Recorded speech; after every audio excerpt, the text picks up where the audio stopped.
स्वधर्म जागृतीचा विधायक बुरुज एनालायझर न्यूज, एनालायझर न्यूज। मंडळी नमस्कार। बीड आहे की एखादी रहस्यमयी गुहा, ज्या गुहेत किती रहस्य दडलीत आणि त्यातून काय काय बाहेर पडणार आहे कळतच नाहीये।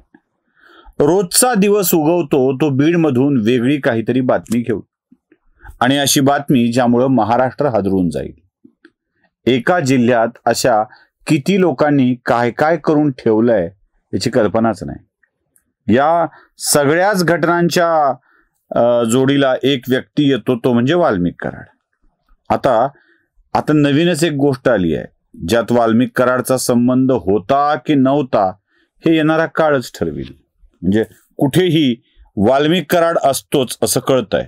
आता या घटनेत काय आहे ते कळेल।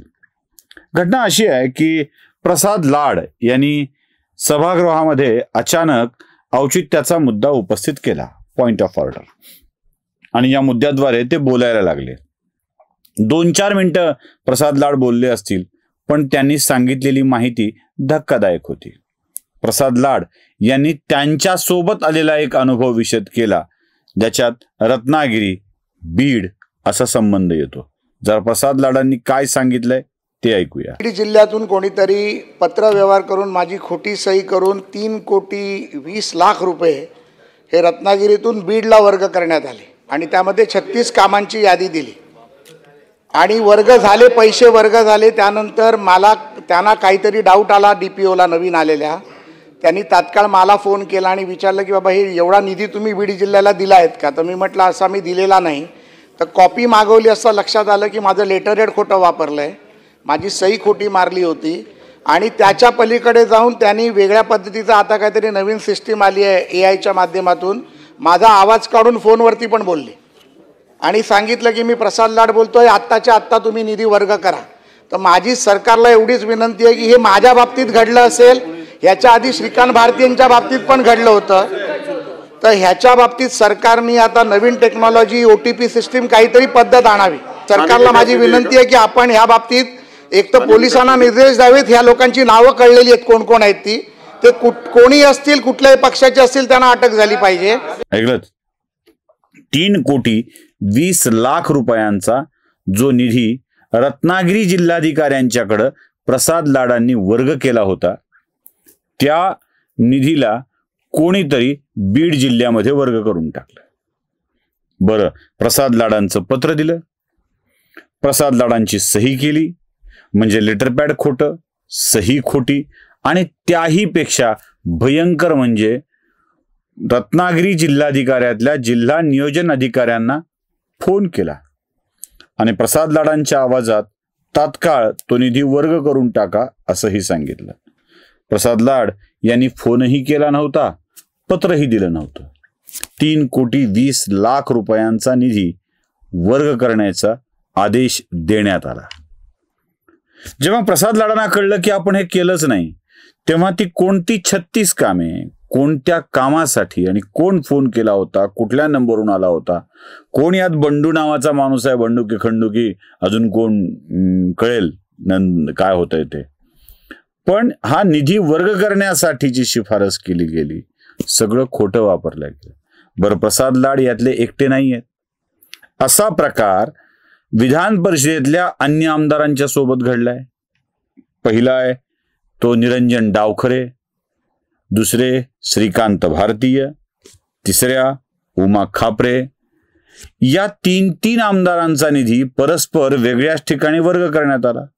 खोटं पत्र, खोटे फोन हे करून तो निधी अन्य ठिकाणी वर्ग करण्याचे प्रकार घडलेले आहेतच। बरं, हे घडलंय म्हणून ज्याची तक्रार करायला जावी तर स्वतः सभापतींनीच असा प्रकार आपल्या सोबत घडल्याचं सुद्धा सांगितलं, पण सुदैवाने विधान परिषदेचे सभापती त्यावेळेला सभापती नव्हते, सदस्य होते, त्यांचाही हाच आरोप होता। स्वतः सभापतींनीच या गोष्टीची कल्पना दिलेली आहे, तेही बघा। प्रसाद लाड यांनी पॉइंट ऑफ इन्फॉर्मेशन द्वारे जो विषय सभागृहात मांडलेला आहे त्या संदर्भामध्ये उमाताई खापरेंना देखील तसा अनुभव आलाय आणि मी देखील आणि निरंजन डावखरेंना आला. त्यानंतर हा अनुभव मला देखील आलेला आहे. पण मी सभापती होण्याच्या अगोदर आलेला आहे. पण मी जागृत असल्या कारणाने मी तात्काळ पोलीस केस दाखल केली आणि तो प्रकार थांबवला. आणि म्हणून हा प्रकार गंभीर आहे, शासनाला चॅलेंज करणार आहे.